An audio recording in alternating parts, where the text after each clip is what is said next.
जिल्हा परिषद कर्मचाऱ्यांविरुद्ध ताराराणी महिला आघाडीची तक्रार, त्या कर्मचाऱ्याला निलंबित करा। प्रत्येक पनीर सारखं नसतं। शुद्धतेची खात्री करूनच योग्य पनीर निवडा।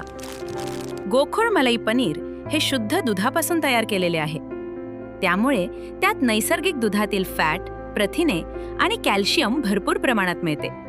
काही पनीर वनस्पतीजन्य तेल, स्टार्च किंवा इतर घटकांपासून तयार केलेले असू शकते। म्हणून ग्राहक म्हणून जागरूक व्हा आणि पनीर घेताना गोकुळच मागा। शुद्धतेचा विश्वास, चवीचा आनंद।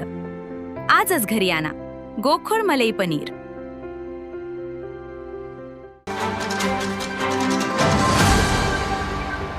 कोल्हापूर जिल्हा परिषदेमध्ये कार्यरत असणाऱ्या एका कर्मचाऱ्याच्या जुन्या व्हायरल व्हिडिओवरून ताराराणी महिला आघाडीच्या वतीने आज जिल्हा परिषदेच्या मुख्य कार्यकारी अधिकारी यांच्याकडे निवेदनाद्वारे तक्रार देत त्यांच्यावर कडक कारवाईची मागणी करण्यात आली।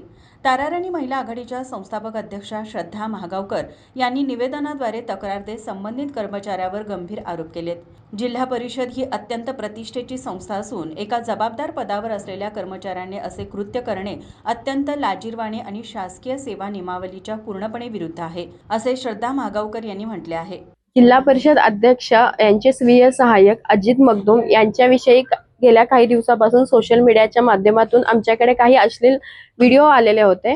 त्या संदर्भात आज या ठिकाणी जिल्हा परिषदमध्ये सीईओ मॅडमना निवेदन देण्यासाठी आम्ही एकत्र आलेलो होतो। त्या व्हिडिओमध्ये मगदूम जे आहेत ते अश्लील गोष्टी काही करताना आढळून आलेल्या आहेत।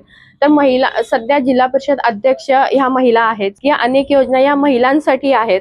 सरकार नेहमी महिलांना सध्या प्राधान्य देते। अशा सगळ्या योजना असताना किंवा महिलांसाठी म्हणून महिला सबलीकरणासाठी गोष्टी करत असताना जर स्वीय सहाय्यक म्हणजे शासकीय कर्मचारी जर महिलांच्या विषयी अशा भावना ठेवून जर ते या ठिकाणी नृत्य करणं किंवा अश्लील गोष्टी महिलांच्या बाबतीत जर करत असतील तर ही गोष्ट चुकीची आहे आणि ह्यासाठी आम्ही निवेदन देण्यात आलेलं आहे की त्यांच्यावरती निलंबनाची कारवाई व्हावी आणि प्रत्येक ठिकाणी महिला राज असताना महिला ह्या ठिकाणी सुरक्षित आहेत का? अध्यक्ष असतील किंवा अनेक त्यांच्या संपर्कात आशा सेविका असतात, महिलांच्या जिल्हा परिषदेच्या अनेक योजना महिलांच्या सुद्धा आहेत। तर ते स्वीय सहाय्यक आणि लिपिक संघटनेचे अध्यक्ष असल्यामुळं त्यांच्या संपर्कात अनेक महिला सुद्धा येत असतात। तर त्या पण महिला या ठिकाणी सुरक्षित आहेत का ह्या गोष्टीची सुद्धा चौकशी झाली पाहिजे। अनेक महिलांकडे सुद्धा ह्या बाबतीत विचारणा झाली पाहिजे की ते कसे वागतात महिलांशी किंवा काय नाही। तर ह्या सगळ्या संदर्भात शहानिशा करून त्यांच्यावरती योग्य ते निलंबनाची कारवाई लवकरात लवकर केली पाहिजे। अशा बाबतीतलं निवेदन आज सीईओ मॅडमसाठी आलेलं होतं, पण मॅडम आज शिरोळ दौऱ्यावर असल्यामुळे त्यांच्या वतीने कांबळे सरांनी आज हे निवेदन स्वीकारलेलं आहे आणि त्यांनी ग्वाही दिलेली आहे की लवकरात लवकर या गोष्टीत मॅडमशी चर्चा करून योग्य ती त्यांच्यावरती निलंबनाची कारवाई करण्यात येईल। त्यामुळे या प्रकरणाची सखोल चौकशी करून त्या कर्मचाऱ्याला पदावरून तातडीने निलंबित करण्यात यावे, अशी आग्रही मागणी ताराराणी महिला आघाडीने केली आहे। माझा महाराष्ट्र न्यूज कोल्हापूर। ताज्या घडामोडी पाहण्यासाठी माझा महाराष्ट्र न्यूजला आजच सबस्क्राईब करा।